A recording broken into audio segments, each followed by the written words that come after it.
Halo semuanya, halo teman-teman. Kami dari kelompok 4 akan membahas mengenai standar akuntansi di negara Cina dan negara Belanda. Oke, kita ada 10 anggota. Yang pertama ada Ermelinda Sofia, lalu ada Fabiola Angel, lalu ada saya Fabiola Karisma, ada Ferdinandus, ada Francisca Melda, ada Hana, ada Imelda, ada Octavianus, ada Wilhelmina, dan ada juga Margareta Rehata. Oke, langsung aja kita mulai. Dalam hitungan 5, 4, 3, 2, 1. Ya, 5 detik, nggak penting sih. Oke, langsung aja kita bahas pertama negara Cina.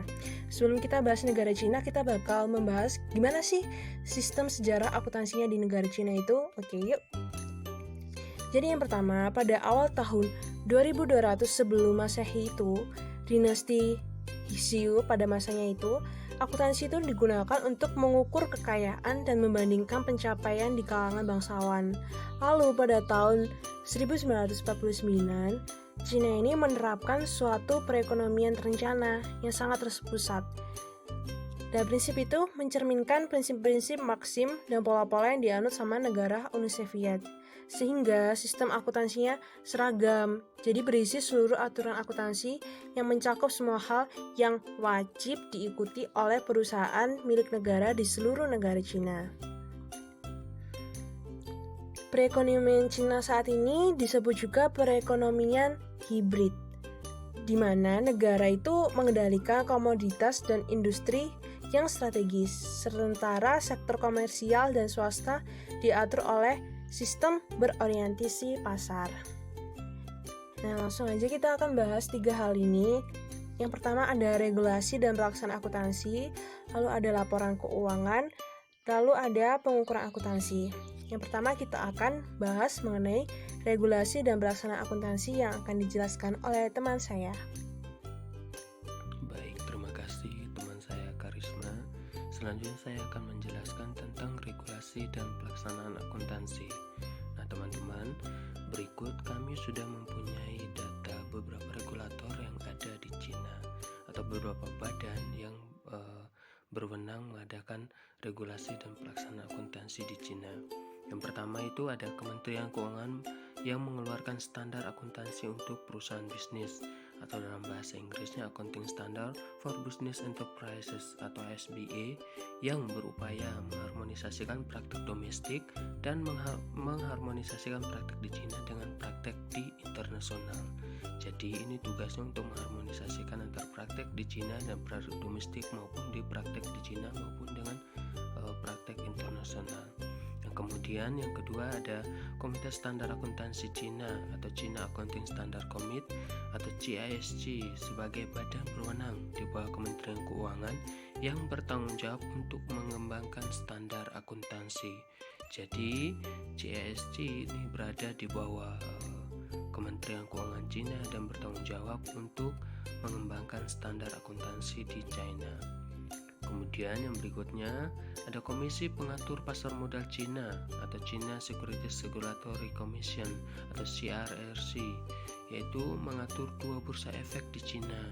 Jadi di Cina terdapat 2 bursa efek, yang pertama Shanghai dan yang kedua ada di Shenzhen.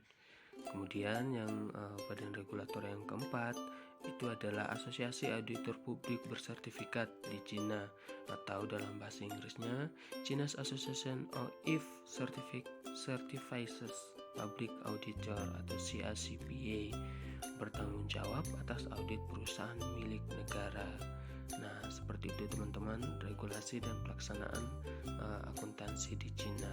Untuk selanjutnya tentang laporan keuangan dan sebagainya akan dijelaskan oleh teman Laporan keuangan. Laporan keuangan terdiri dari yang pertama neraca, yang kedua laporan laba rugi, yang ketiga laporan arus kas, yang keempat catatan atas laporan keuangan, yang kelima penjelasan kondisi keuangan.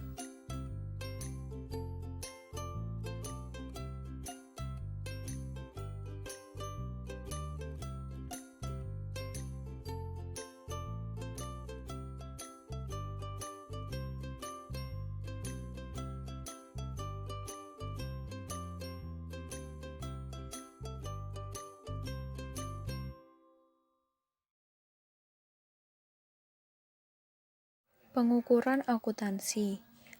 Yang pertama, goodwill.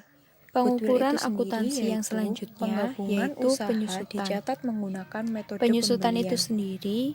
Goodwill adalah perbedaan memiliki arti metode penyusutan menggunakan metode kewajiban yang dilakukan. Sedangkan yang kedua, pengukuran akuntansi yang selanjutnya yaitu aset. Penilaian persediaan aset itu sendiri memiliki arti yaitu dan rata-rata aktiva tidak berwujud yang dibeli dicatat berdasarkan harga perolehannya dan diamortisasi selama periode manfaat.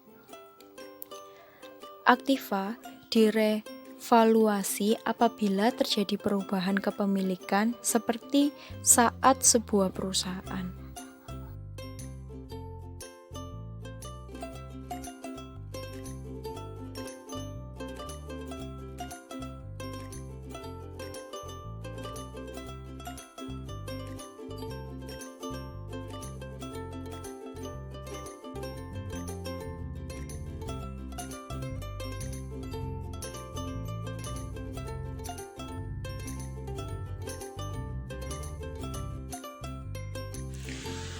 Ya, di sini saya akan menjelaskan tentang negara Belanda dalam regulasi dan pelaksanaan akuntansi. Akuntansi berorientasi ke arah wajar meskipun negara Belanda termasuk negara Code Laut. Regulasi akuntansi di Belanda tetap bersifat liberal sehingga munculnya Act on Annual Financial Statement pada tahun 1970. Undang-undang tersebut merupakan bagian dari program perubahan eksekutif dalam legislasi perusahaan dan sebagai yang diperkenalkan untuk menggambarkan kelarasan undang-undang perusahaan yang akan datang dalam Uni Eropa. Lembaga yang terlibat adalah DASB atau Dutch Accounting Standard Board, merupakan organisasi swasta yang didanai oleh perusahaan dari Komunitas Bisnis dan Profit Audit (AMF) atau Authority for the Financial Markets, badan yang mengawasi operasi bursa saham. Yang ketiga, Enterprise Chamber, badan yang mengurusi sebuah keistimewaan khusus dari sistem Belanda dalam melaksanakan kepatuhan persyaratan akuntansi. Yang keempat, NIFRA atau Netherlands Institute of Registered Account, merupakan dewan pengatur audit atau Belanda memiliki aturan sendiri. Isi ketentuan dari undang-undang tersebut adalah A. Laporan keuangan tahunan harus menunjukkan gambaran yang jelas dari posisi keuangan dan hasil tahunan tersebut, dan semua artikelnya harus dikelompokkan dan dijelaskan dengan tepat. B. Laporan keuangan harus disusun berdasarkan praktik bisnis yang aman, misalnya prinsip-prinsip akuntansi yang bisa diterima oleh komunitas bisnis. C. Dasar-dasar untuk penulisan aset dan hutang serta untuk menentukan hasil operasi harus diungkapkan. D. Laporan keuangan harus disusun pada dasar yang konsisten dan pengaruh material dari perubahan dalam prinsip-prinsip akuntansi harus diungkapkan dengan tepat. E. Informasi keuangan yang komparatif untuk periode terdahulu harus diungkapkan dalam laporan keuangan dan catatan kaki yang menyertainya. Laporan keuangan di negara Belanda sendiri. Laporan keuangan yang sah harus diajukan dalam bahasa Belanda, tetapi dalam bahasa Inggris, Jerman, dan Prancis juga dapat diterima. Laporan keuangan tersebut meliputi A. Neraca, B. Laporan laba rugi, C. Catatan pada laporan keuangan, D. Laporan direktur, atau informasi lain yang dianggap perlu.